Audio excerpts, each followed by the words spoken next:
Hello guys, you're welcome to Scentfarms. My name is Godsent of Scentfarms, and today's video I want to talk about nesting box. Typically a nesting box is a box that you prepare for the doe before she kindles. That is when she's pregnant. You prepare the box for her so that she can give birth inside the box. Now just sit back, relax as we get right into this video properly. Tell you the different types of nesting box that you can get or you can construct in your farm, and the advantages they have over each other, so you can choose the one that is best fit for you or you feel it's the right one for you to use. You can construct your nesting box from different material. You have the wooden material that you can use the wood to construct your nesting box. You can also use the gallon, which is the rubber, or you can use any other material that you know that is in a box shape and it's very easy or light for you to carry and position in, that will fit into the hutch, your rabbit hutch. Now, like what you see here, this is a wooden type of the nesting box, and even the wooden type of nesting box, there are two patterns of making this wooden type of nesting box. Now this is the open top nesting box. As you can see, the top is open. Now let me show you the second one, which is the semi-top covered nesting box. Now over here you see the different types of nesting box made out of wood. Now these are the open top nesting box. As you can see, the tops are open. Now this is the semi-top covered nesting box. Second thing you want to consider is the floor of your nesting box. It has to be made of a solid floor or a wire mesh, but you try as much as possible to avoid this chicken wire mesh, because it has serrated edges which can easily injure your kids while especially the newborns. This one I no longer, this nesting box is out of commission. These are the types of nesting box I use here in Scentfarms. This works fine for me. But let me tell you the advantages of the open top and the semi-covered top. Now, one of the advantages of this open top nesting box is that it takes a lesser material, wooden material, to construct, and it's lighter, and it has a lesser headroom. It's not as high as the semi-covered top. As you can see, they are not of the same height. So if your rabbit hutch is not that high, you want to be using something like this as your nesting box, which is the open top, which is not that high, so it can fit into your rabbit hutch. But if you have a spacious rabbit hutch like this, and you know the semi-covered top can fit in and you still have a lot of room, you can go for that semi-covered top. Now, one of the advantages the semi-covered top has over the open top nesting box is that you know, when the doe, they usually breastfeed their kids. Some breastfeed twice in a day, and as soon as they breastfeed, they are out of the nesting box. They don't go in there except the kids are troubled. That's the only time they will go in there. So the advantage this semi-covered top creates for the doe is that she can easily climb on top of this. After breastfeeding, she can climb to the top here, and from there she can oversee her kids inside and also the surrounding of the hutch. But in this case, there's nothing like that. She will have to jump out and stay by the side. As you can see over here, once she's done, she'll just jump out and sit by the side. If she hears anything, any disturbance inside, she will have to stand up.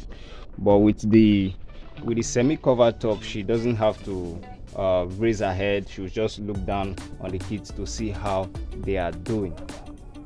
Another advantage the semi-covered top has over the open top is that it creates a kind of a dark room for the kids, which simulates their natural environment. You know, in the wild they dig burrows. That's where they prepare their nest, and it's usually dark. And when it's dark, the kids normally feel safer in there, because there's no exposure to the atmosphere and all that, so they feel safer in this semi-covered top because of the dark shade that this top cover casts on into the nesting box. So that is the advantages that this semi-covered top has over this open top nesting box. And I also told you about the advantages that this one also have over this one. So either material you use for your nesting box, whether the wooden or the gallon, you can also construct it in that way. You cut it in a way that you don't cut the whole top open, it becomes the semi-covered top, or you just cut it into two halves. It gives you two nesting box with one gallon, and it's an open top for you. Now, another thing I want you to consider before constructing your nesting box is that the floor, it can be made out of solid wood, as you can see here. You can make it out of solid wood, as you can see here, or you can use net materials. Now this one is what I used, the first ones I used, and it's actually a bad one I did with using this wire mesh, this chicken mesh, which is very harsh, very sharp, serrated edges, and your kids can easily get their legs stuck inside and chopped off. So the best thing is you use the 1/2 inch by 1/2 inch rabbit wire mesh, and even that one, the holes are still too big for the legs of the kids, but still it's not as sharp as this, so it's friendlier than this, using this chicken mesh. But in cases, another advantage that using the wood has is that it creates a warmth floor for the kids. You know, the kids, when they are born, they are usually born naked, so it helps to give them that warmth, to keep them warm, and it also helps to soak any urine that they drop.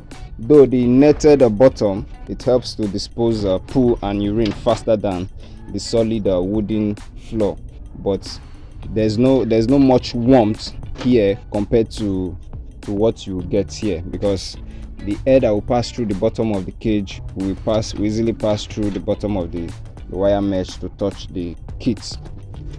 But in this case, there's no air coming from the under, so it gives them enough warmth for them to be warm, safe from the harsh, cold weather, especially when they have not developed fur on their body.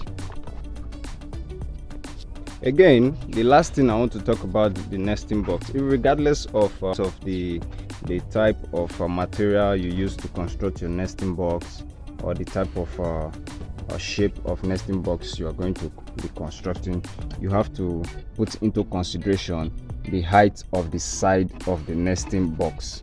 Yes, it's very, very important. You know, sometimes the kids can get stuck to the mother's nipple. You know, when they are sucking, there's a lot of suction from their mouth to the nipple, which can be very sticky.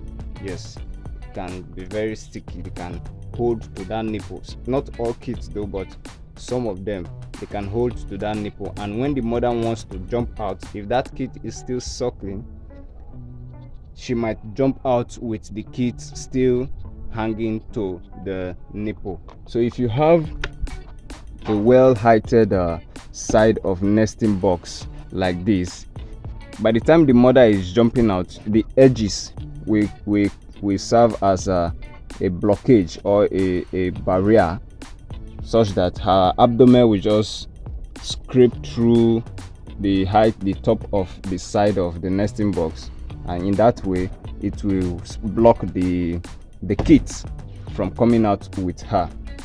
But if the side is very low, say something like this or like this, she can easily jump out, and her abdomen will not touch this place, so can easily jump out with the kids. And that is why you sometimes come to inspect your rabbit, and you'll be finding your kids which are yet to open their eyes. Your kids, you find them on the floor outside the nesting box. That's because they were stuck to the mother's nipple while she was jumping out, so they came out with her as a result of that. So you want to try as much as possible to raise the side of your nesting box a little bit higher if you are experiencing such a thing. And secondly, when the kids have opened their eyes but you are yet to win them, or you are yet to allow them out of the nesting box, you will notice that when they get agitated on when they want their mother's attention, you see them jumping inside the nesting box. Now, if the side of the nesting box is not that high, they can easily jump out. And if it goes on unnoticed, maybe overnight, they might be prone to the cold weather. So these are some of the things you want to put in mind whenever you want to construct your nesting box for your rabbit. A nesting box, as you know, should be introduced to your rabbit, your pregnant doe, 3 or 4 days before she kindles, with the nesting material, so that she can prepare her nest inside and kindle inside. That way the kids are protected and safe from the environment or the weather condition. So I'll see you guys in the next video with more educating topics as you grow your farm with Scentfarms. Peace out. Cheers.